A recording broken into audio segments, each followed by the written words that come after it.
Hello and welcome to What the F Just Happened Today, your essential guide to the daily shock and awe in national politics. I'm Joe Amditis. Let's get to it. It's Wednesday, November 18th, 2020. Welcome to day 1399. More than 3 million people in the United States, roughly 1% of the population, now have active coronavirus infections and are potentially contagious. This according to a team of infectious disease experts tracking the pandemic. That estimate does not include an approximately equal number of latent infections, the people who are infected in recent days but can't pass it on yet because the virus is still incubating. On Monday, at least 1,707 new COVID-19 deaths were reported, about one American every minute, and by Wednesday, the United States had recorded its 250,000th death with a record 76,000 people hospitalized with the coronavirus. The White House Coronavirus Task Force stated in its weekly report that there is, quote, now aggressive, unrelenting, expanding, broad community spread across the country, reaching most counties without evidence of improvement, but rather further deterioration, end quote. At the same time, Pfizer's coronavirus vaccine is reportedly 95% effective with no serious side effects. The company says it plans to apply for emergency approval from the Food and Drug Administration within days. Pfizer said it could have up to 50 million doses available by the end of the year, but only about half of the supply will go to the United States this year, enough for about 12.5 million people.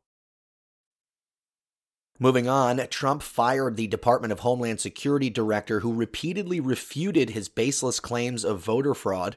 Christopher Krebs, the nation's top election security official, was fired after his agency, the Cybersecurity and Infrastructure Security Agency, released a statement calling the 2020 election, quote, the most secure in American history, end quote. Trump, in two misleading tweets about the security of the election, said Krebs' termination was, quote, effective immediately, end quote. The former director acknowledged Trump's action in a tweet of his own, quote, honored to serve, we did it right.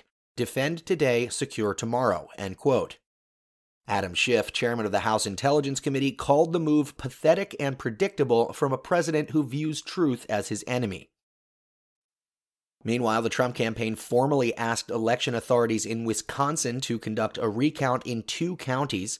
In a statement, the campaign said that it transferred $3 million to Wisconsin to cover the costs of recounting votes in Milwaukee and Dane counties.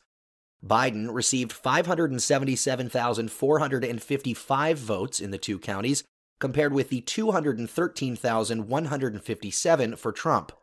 Biden won the state by little more than 20,000 votes. Meanwhile, in Michigan's largest county, election officials certified the presidential election results after Republican members of the board initially refused to certify the vote tallies. The 4-member Wayne County Board of Canvassers had deadlocked on the day Michigan counties were supposed to certify the vote, which Trump called, quote, a beautiful thing, end quote, on Twitter. Hours later, however, the board, composed of 2 Republicans and 2 Democrats, reversed itself and unanimously agreed to certify the results and ask the Secretary of State to conduct an independent audit. Moving on, a federal judge ordered the Trump administration to stop expelling migrant children who cross the southern border alone before they get a chance to request asylum or other protections under federal law. The Trump administration has expelled at least 8,800 unaccompanied children since March.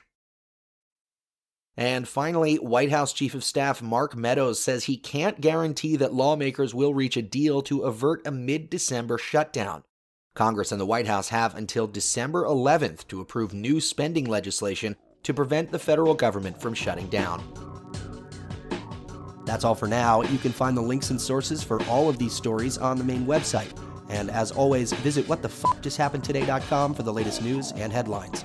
Until next time, I'm Joe Amditis.